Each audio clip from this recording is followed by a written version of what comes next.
Howdy folks, Meandering Mike, Man Cave of Madness. Been working on my Game Jam game for the Mystery Box Game Jam. I am not doing the vampire theme. I was tempted to pull in too many different components that weren't in the Mystery Box. We are doing a Mongol Chieftain game called Temujin's Tomb. So the featured doorway in the mystery box there, that's the doorway to Temujin's Tomb. Temujin is another name for Genghis Khan. And this is fledgling Mongol chieftains attempting to become Great Khan and inherit the legacy of Temujin. And they each start out in this area here. I have two players. So some of the components that I added were these two Mongol riders, which I got out of this Batu game, an expansion for the game Batu.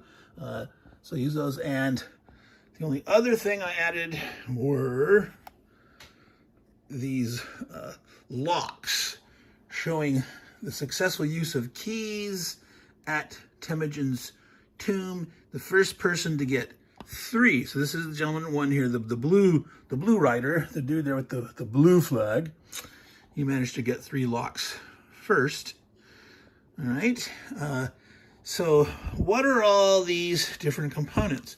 Well, now remember, I have 2 sets. So first thing is I'm using 2 of those custom dice for battle.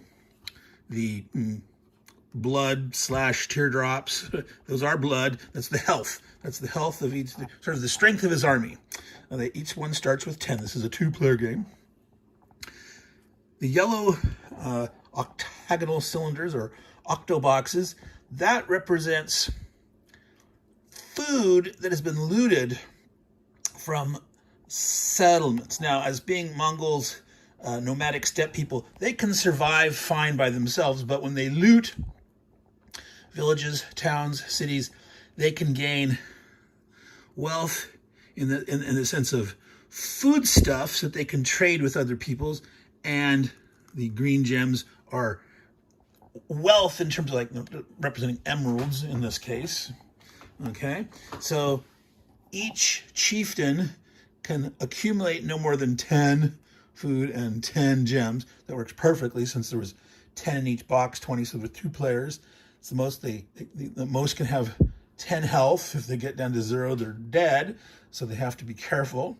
There is ways to regenerate health. Sorry if I'm right at the edge of the table here, and so I have no place to really set my tripod on here. These represent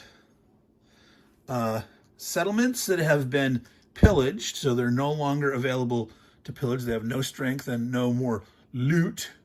The exception is in these mountains. These are sacred mountain spaces. There's 3 of them. These are actual sacred mountain names. Batkan Ul, Burkhan Mountain, and Dari Uvu, which is actually an extinct volcano. So Temujin's tomb will be in one of those places, and when one of these is discovered and the fledgling chief attempts to he has to have a key with him to try to find out, is the tomb entrance there? And if he fails, that means that's eliminated as a possibility, and you put this marker on it. And so there's a chance that it could be the first or second one that they attempt, but if it's not those, it will definitely be the third one. That was the case here. They failed on, I think each one tried a different one and finally got to the guy up here.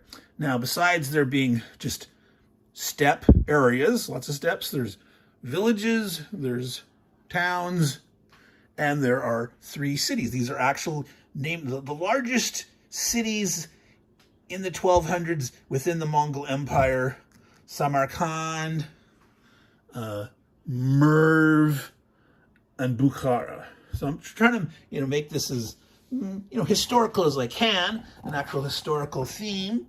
This is certainly not a war game, but this is a there's not even actually any direct conflict in this between the two players without the random. Don't have any random events yet. Okay, so I've played one game through. This is the ending position where the blue guy won here. This guy was trying to come down here and find. He was looking for something with the last key, and so that would have been this palace, the Sultan of Baybars, and that's an actual sultan. This is like one of the most grand palaces in the Greater Mongolia, the surrounding empire. And there was the White Cloud Temple. That's an actual temple within the Mongol Empire. And the other place of interest is the caravan at Karakorum. Karakorum is actually a settlement that Genghis Khan himself founded. It was not that large at the time of his death, and eventually it became the capital of the Mongol Empire. But at this time, we're saying this is where caravans are coming. Okay. Now, you may have noticed that there's a spot that says key. Each city, the three large cities, has a key within it, and each special interest area. The caravan at Karakum, the White Cloud Temple, and the palace of the Sultan of Baybars. Okay. Now, you notice that some of these have numbers next to it. The places of interest, 2 + 2, yellow and green, 3 yellow, or 3 green. That's the price to obtain the key. When you get there, you have to spend 3 wealth, the green wealth, to get this key, or 2 and 2 to get this one, or 3 here. The cities, you have to conquer the city and then you'll get the key. These numbers in the habitations, the villages, the towns, the black number represents the strength that you have to overcome. It's the sort of the army, and that's black cubes represent. You don't put a black cube on it at the start. When you encounter the habitation, it'll be at full strength, and there'll be no. You'll reveal. I'll do a playthrough in a later video, or maybe techno this one. We'll see. Okay. So when you encounter this, for example, this is what it'll look like, and if you attack it, it'll have 2 hits you have to kill, and if you succeed, this is the potential treasure. And the way this works is you roll 2 of these combat dice.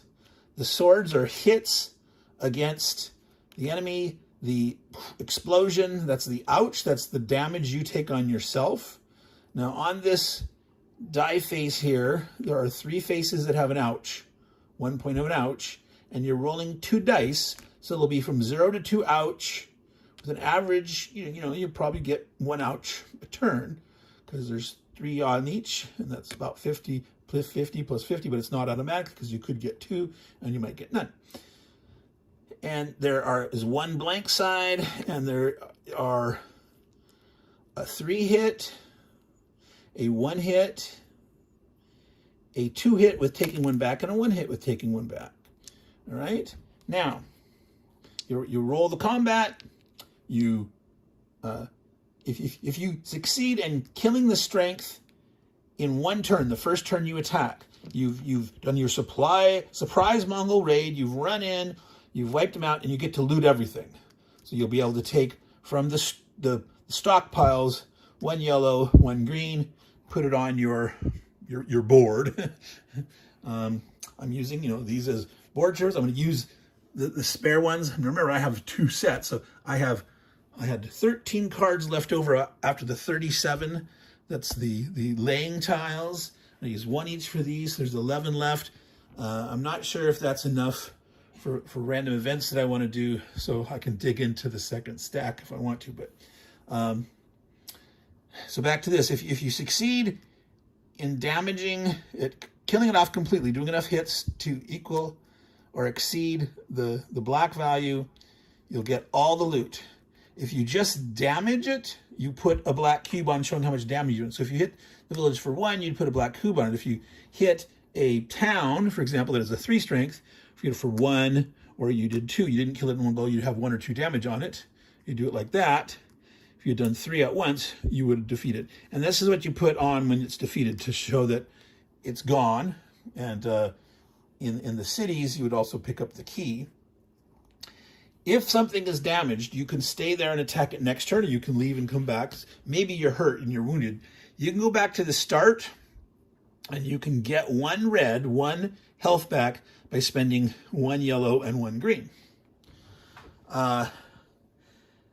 In the random events, in the cards, I'm going to have ways to get extra. Normally, you can just do 1 of those a turn. You could sit there and you could just stay there and do it. But while you're doing that, the other guy's running around doing stuff. It is a race, but because you take damage, if you run around too much, you got to be careful, because you could take 2 hits in 1 battle. So if you go into battle with only 2 health, you could die.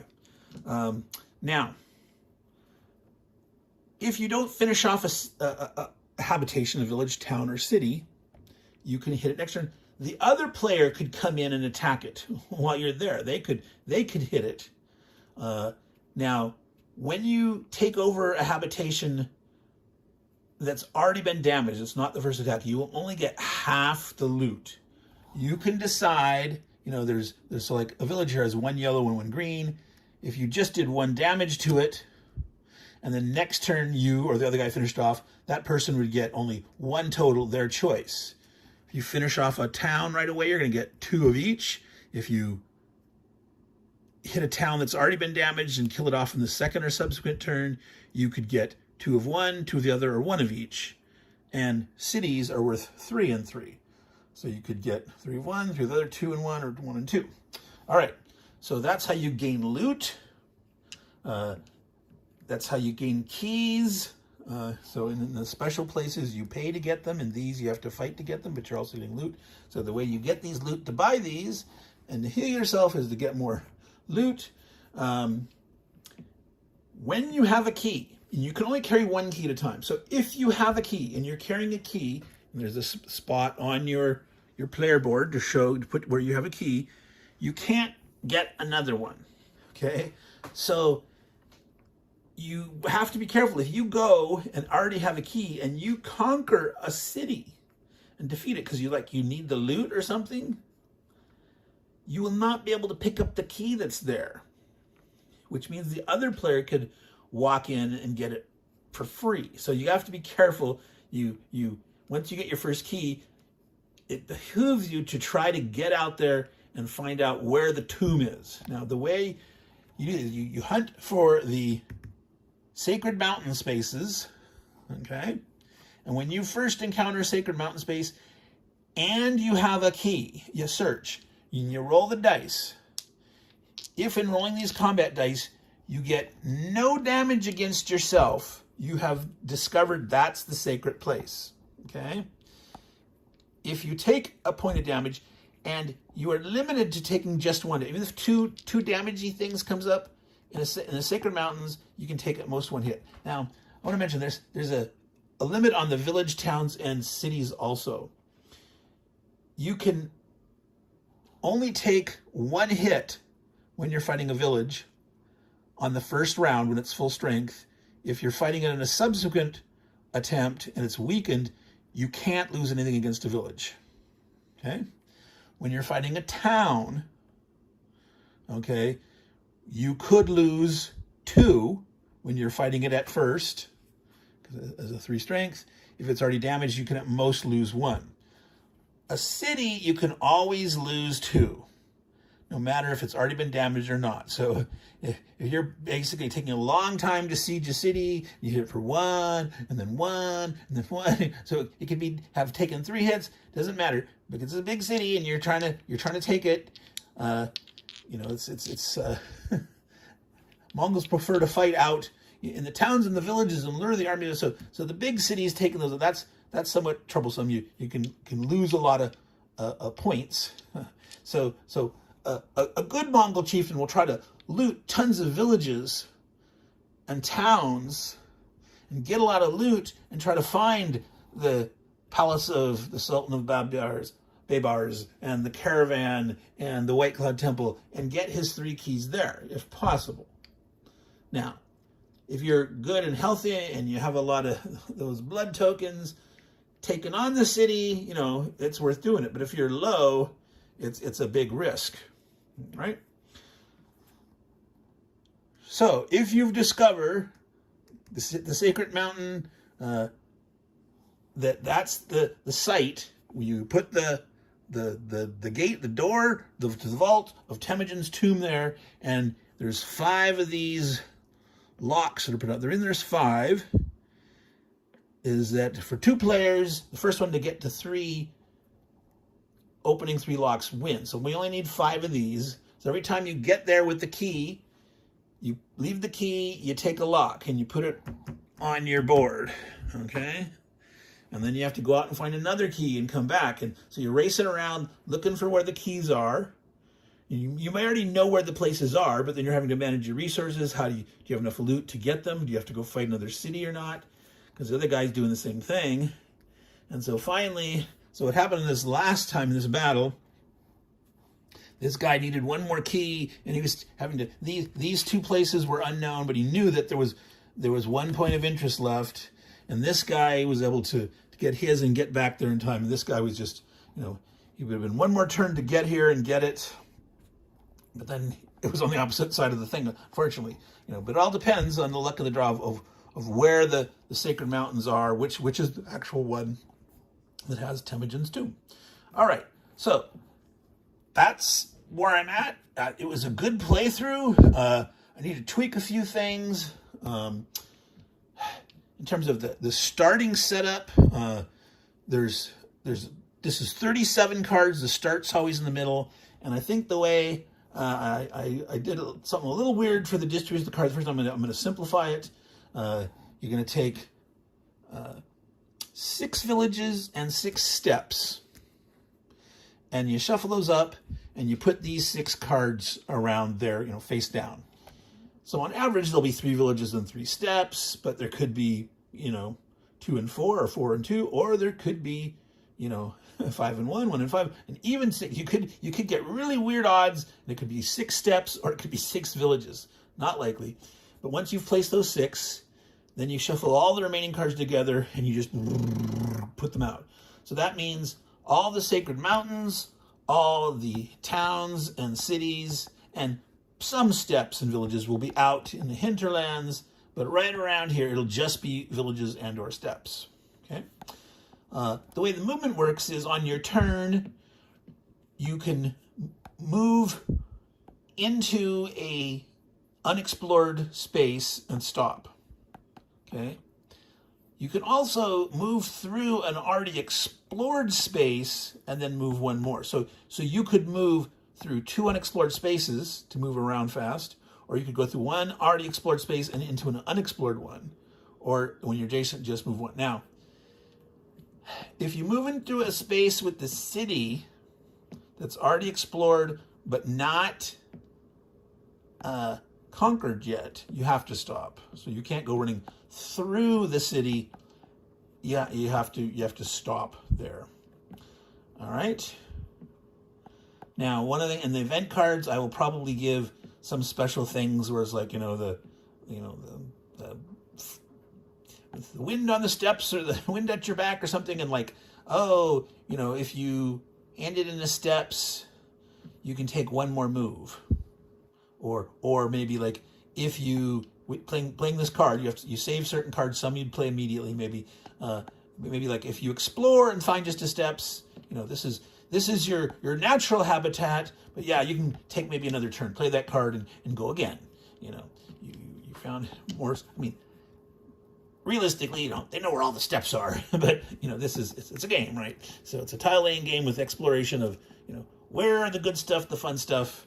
So these fledgling Mongols are like figuring out the power structure of the land around them, and that's sort of the discovery, and the fact that you need to trying to find the sacred mountains. Maybe you don't know exactly where they are, but you've heard rumors or whatnot, and once you get there, if you have a key, you can hopefully is it the tomb of, which of course they've never found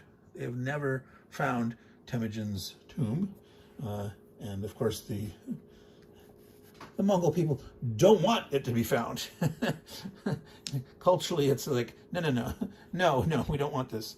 But anyway, so Meandering Mike, meandering through it. It's already 20 minutes, so I was planning on this only being like a 10-minute video, but that's me meandering on through. So I'm going to call it quits here. I'm going to post it up. It's now been like this is about the 11th hour of the game jam. I'll probably do one actually showing a setup and a few turn playthrough. You know, middle of the night. I'm going to need to take a nap. I have to take naps. But I want to get some event cards in there. You know, this is you know a prototype, and as long as I have you know enough that's add some little interesting twists.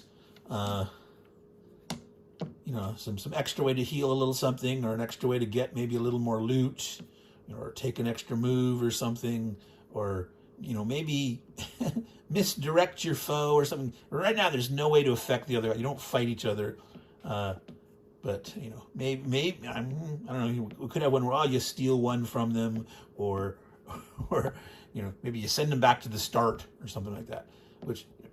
They might actually like that, right? You know, oh, I need to heal or something, you know. So you could actually help someone out. Handicapping, you'd actually handicap that you could start with less. Like if you're, you know, an adult and you're playing with kids, you could start with less health. So it's an easy way to handicap the game. All right, folks. Meandering Mike, Man Cave of Madness. Temujin's Tomb, part of the Mystery Box Game Jam hosted by Pam Walls. 10 a.m. Sunday morning, October 5th is when we need, on Pacific times, when we all have to be done. We have to have a short 2-minute explanatory video of our game. So I get to ramble here and explain all this stuff to you guys. And then I'm going to have to make a really short and tight one to submit as my submission, which is gets judged based on you know what you submit for potential award winning. So take care, folks. Have a good evening. I'm in a nap. Ciao, y'all.